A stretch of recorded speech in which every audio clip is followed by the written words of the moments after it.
আমার মাওলা যদি চান সেটাই হবে।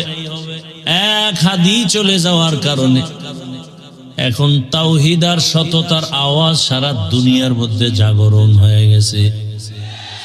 আর হাদিস শিখায় গেল পশু গরু ছাগল টাকা দিয়া কিনা যায়, যারা সততার মানুষ এদেরকে টাকা দিয়া কিনা যায় না। টাকায় তো পশু বিক্রি হয়, যেমন ভোটের আগের রাত্রে কিছু পশু বিক্রি হবে 500 টাকায়। কি সেই টাকা খাওয়ার জন্য তসবিহ গুনতেছে ওই পশুরা। ওরা মানুষ রূপী পশু খায়, পশু না আল্লাহ খায় কি এর পশু? এর থেকে ওরা শুয়ারের চেয়েও খারাপ, ওরা কুত্তার থেকে খারাপ। ওয়ালাকাদ যারানা লিজাহান্নামা কাসীরাম মিনাল জিন্নি ওয়াল ইনস লাহুম কুলুবুন লা ইয়াফকাহুনা বিহা ওয়া লাহুম আ'য়ুনুন লা ইউবসিরুনা বিহা ওয়া লাহুম আযানুন লা ইয়াসমাউনা বিহা উলাইকা কাল আনআমি বাল হুম আদাল উলাইকা হুমুল গাফিলুন।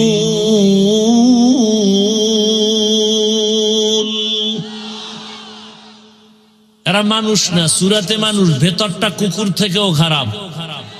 পশুর চরিত্র হার মানায়। এরা টাকায় বিক্রি হয়। বাজারে একটা মুরগি কিনতে যাও 1000, বড় মুরগি একটা খাসি কিনবা 20,000, একটা গরু কিনবা 1 লাখ টাকা। আর ভোটের আগে আশরাফুল মখলুক বিক্রি হয় মাত্র 500 টাকায়। ও বুঝাইতে চায় আমি আসলে দেখতে মানুষ, মূলত আমি কুত্তা শুয়ারের চেয়েও খারাপ। টাকায় বিক্রি হয় পশু, মানুষ বিক্রি হতে পারে না। প্রমাণ কি? আমরা মানুষ হতে পারিনি। হাদি রাস্তা দিয়ে হাঁটে, মানুষ এমনি এসে টাকা দেয়।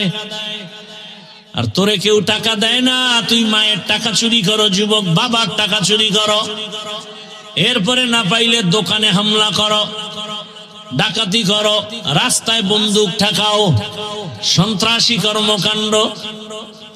এই দেশ ভালো হবে কবে? আর পিপিলিকায় জাতি বাইরে কয় বাঁচার জন্য আশ্রয় নাও গর্তে। এজন্যই তো রহমতের নবী বলেন খায়রুন নাস মান ইয়ানফাউন নাস। ভালো মানুষ তো ওই ব্যক্তি যে অন্যের উপকার করে, ক্ষতি করে না।